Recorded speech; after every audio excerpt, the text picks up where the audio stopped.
Good day, boys and girls. This is Mrs. Smith, and we are going to go over our Chapter 8, Fractions and Decimals Check My Progress Study Guide for Lessons 1 through 4. Question number 1. 5 people will equally share 2 pizzas. How much pizza will each person receive? I want to first go over the answer to this question with a picture model.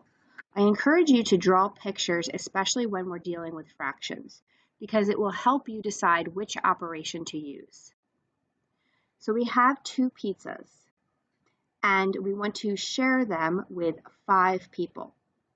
So let's share this first pizza with 5 people. We're going to cut the pizza into 5 slices. So one person would get 1 slice. Let's share this pizza with 5 people.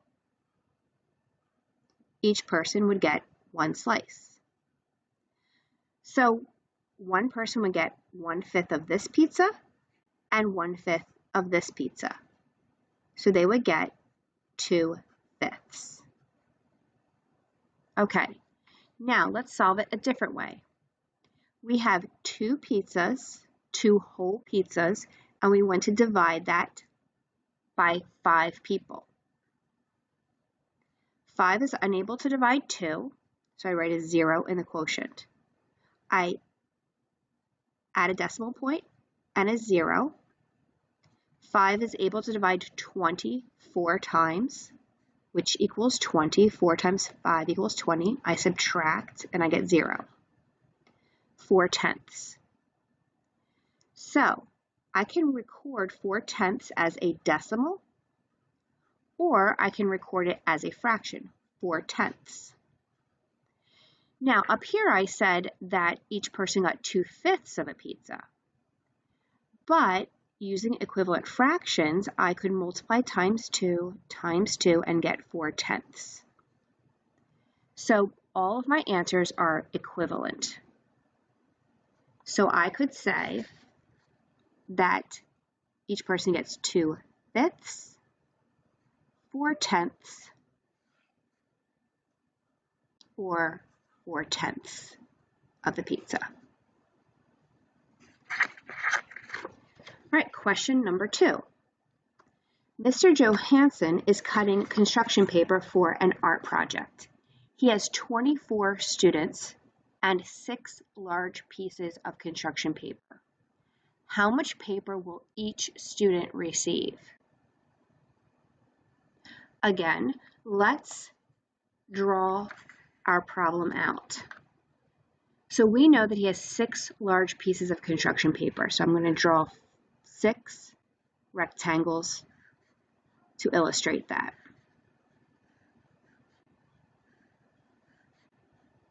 And we know that he has 24 students, so we're going to have to divide that amongst the 24 students. Now, the easiest way to solve this problem would be to simply divide.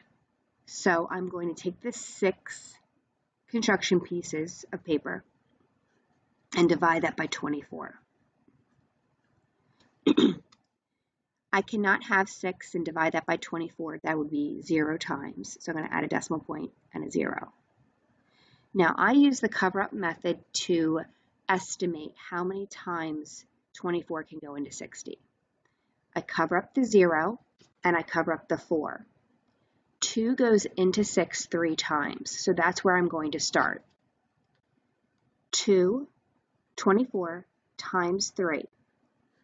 12, carry the 1, 6, 72. That's too high, so I'm going to go down 1. 8, 4. That will work. Now, the cover-up method will give you the correct answer in 2 guesses or less. You'll either get it right the first time or the second time. This helps so that you're not randomly guessing. So we have 2, and we have 48. Borrow 5, 10, 2, 1. Add a 0, bring it down. Cover, cover. 2 goes into 12 6 times. Now I do know that's wrong, but I'm going to do it anyway just to show you. Okay, 4, 2, 14. I go down 1.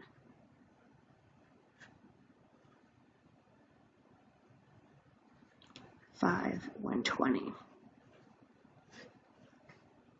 So each person is going to get 25 hundredths of a sheet of paper. Now that's really not how we would talk, okay, in school. I wouldn't say, oh, you're going to get 25 hundredths of this construction paper. What I would say, though, is you're going to get 1/4 of the paper, okay? So let's see what that would look like. I would divide each one of these into 4 equal pieces. So each student would get 1/4 of the construction paper. So one student would get that much. And let's see, does that equal 24? 1, 2, 3, 4, 5, 6, 7, 8, 9, 10, 11, 12, 13, 14, 15, 16, 17, 18, 19, 20, 21, 22, 23, 24. Yes. So we would say 1/4 or 25 hundredths.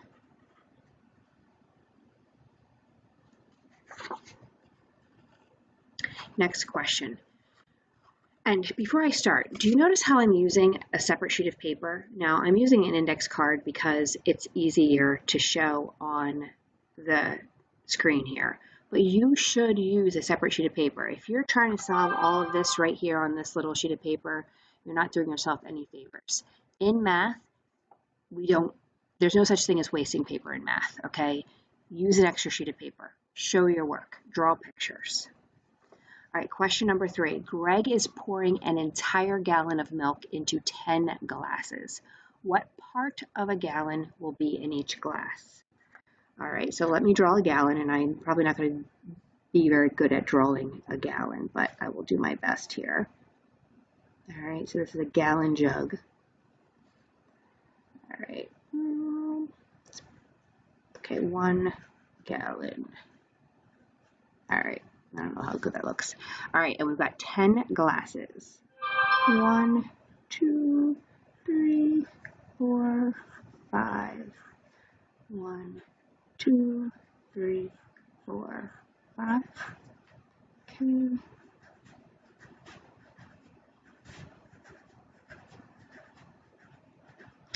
Now I'm hoping that maybe this could be a mental math problem. I'm going to divide this by 10. So that would be 1/10 for each of these. 1/10, 1/10, 1/10, 1/10, 1/10, 1/10, 1/10, 1/10, 1/10, 1/10. And if I add them all up, I'd get 10/10, which would equal 1. Now, if not, you could always do 1 divided by 10, and that would be 0. Add a 0 and decimal point, 1. Okay, so you would get 1/10 or 1/10. So each glass would be 1/10 of a gallon or 1/10 of a gallon.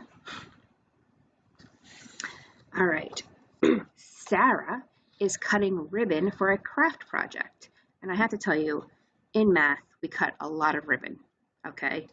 And we make lots of wreaths, and we wrap lots of packages because that seems to be something that makes an easy math problem. So Sarah is cutting ribbon for a craft project. She has 4 feet of ribbon, which must be cut into 7 equal lengths. How long will each piece of ribbon be after she has finished cutting? All right, here we go. So here's her ribbon, nice and straight ribbon. And we're going to cut it into 4 sections. And that's 4 feet, 1 foot, 1 foot, 1 foot, 1 foot. And she wants to divide that into 7 equal pieces. All right. Now again, I mean, there's lots of different ways you could solve this. I mean, I could convert it to inches.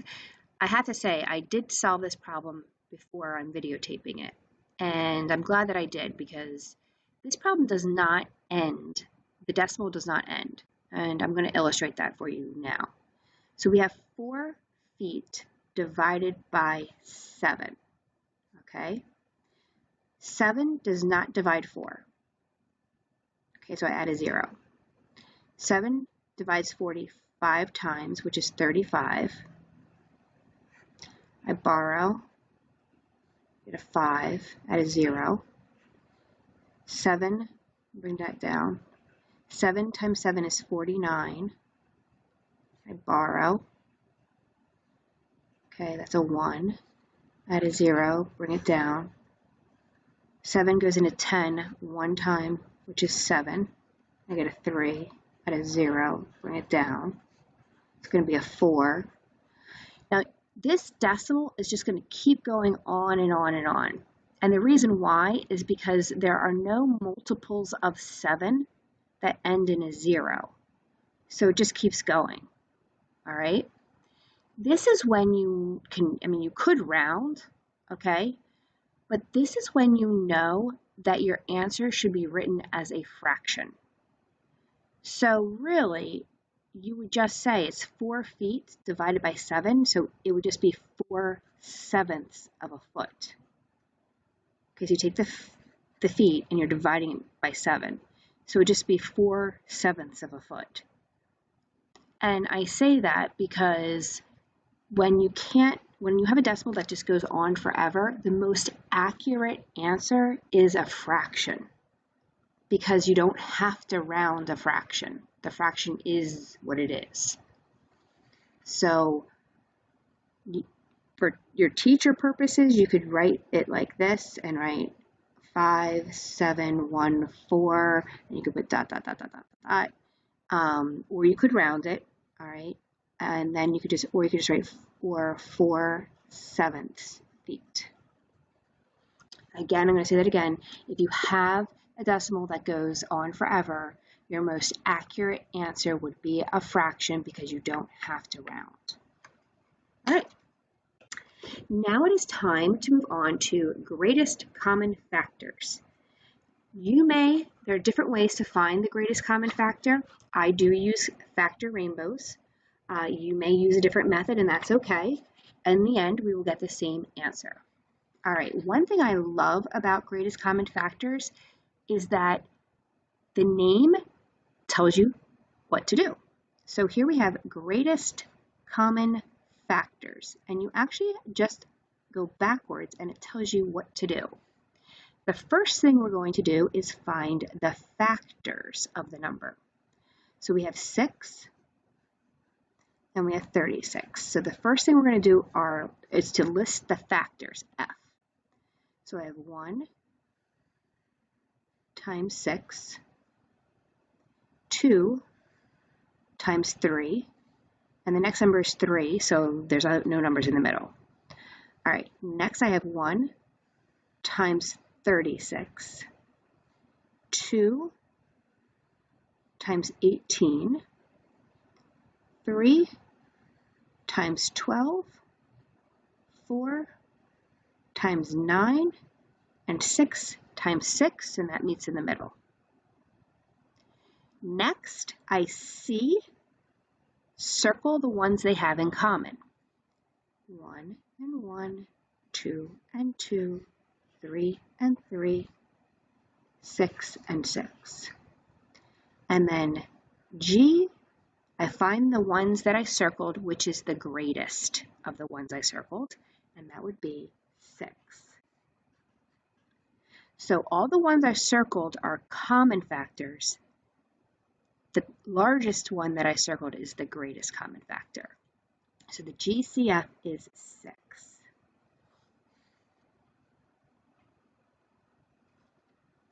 Next question.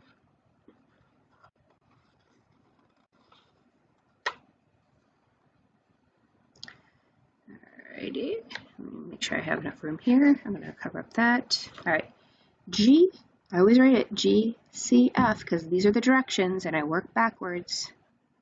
All right, so we have 12, 24, and 36. And just so you know, we just did 36, so we can just write that again. We have 1, 2, 3, 4, 6, 9, 12, 18, 36. There's no other, you just did it. You're okay to copy it. All right. So here we have, I'm going to put this in boxes so I don't confuse myself. All right, so write the factors. 1 times 12, 2 times 6, 3 times 4. 24 has a lot. 1 times 24, 2 times 12, 3 times 8, 4 times 6. Okay. C, circle the ones they have in common. 1, 1, 1, 2, 2, 2, 3, 3, 3, 4, 4, 4, 6, 6, 6, and 12, 12, 12.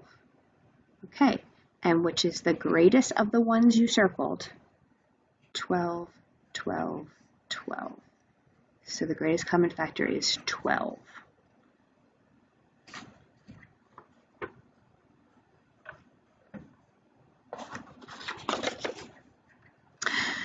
Number 7, greatest common factor. We're going to work backwards again. And our numbers are 9, 18, 27. All right. So the first thing we're going to do is find the factors. So we have 1 times 9 and 3 times 3. Actually, I just write the 3 once. 3 times 3. 18 is 1 times 18, 2 times 9, 3 times 6. 27 is 1 times 27 and 3 times 9. Now we see, circle the ones they have in common. 1, 1, 1, 3, 3, 3, 9, 9, 9. And which one is the greatest? 9, 9, 9. So our answer is 9.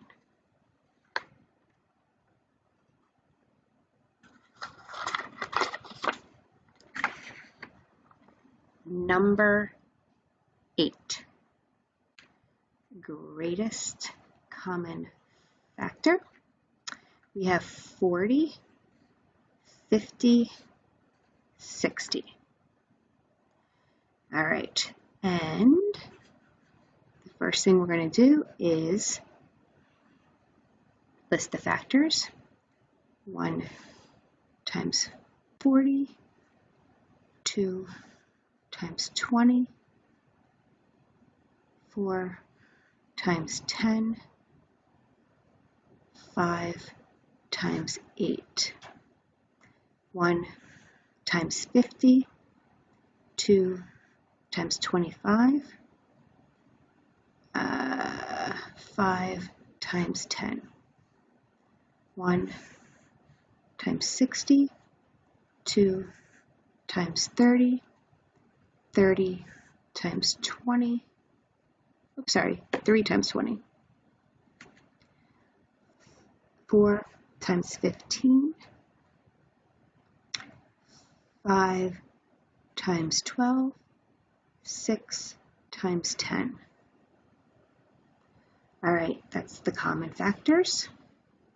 Then, now it's time to circle the factors that are common. 1, 1, 1, 2, 2, 2, 5, 5, 5, 10, 10, 10,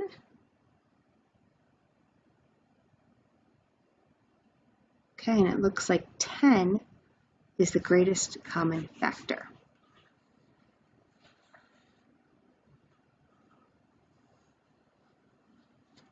All right, next we have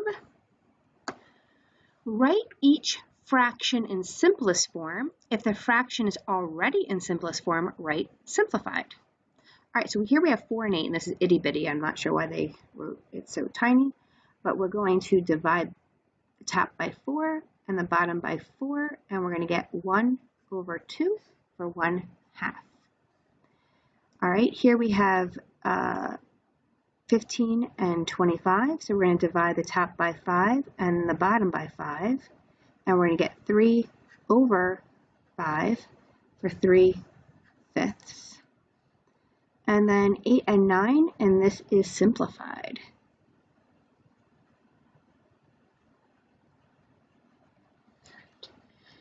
Evan went to the park and saw 4 animals.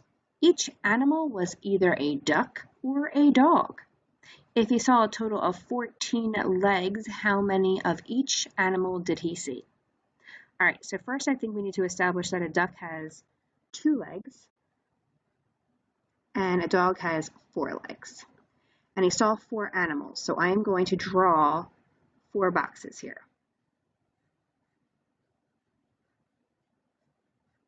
And that's going to equal 14 legs, okay? So we obviously are going to have some dogs here.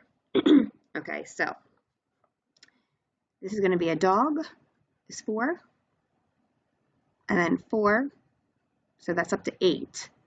So I'm going to just add another one for 4, that's 12, and then this is going to be a duck, too.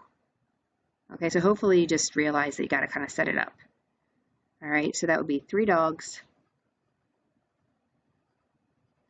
and 1 duck. So it really does help to like set up your problem. And then if you make boxes, you can always like erase and, change out what your guesses would be. So this is more of like a guess and check problem. All right, so that, my friends, is the Check My Progress Study Guide for Chapter 8. I wish you good luck, and I wish you a good day. Bye-bye.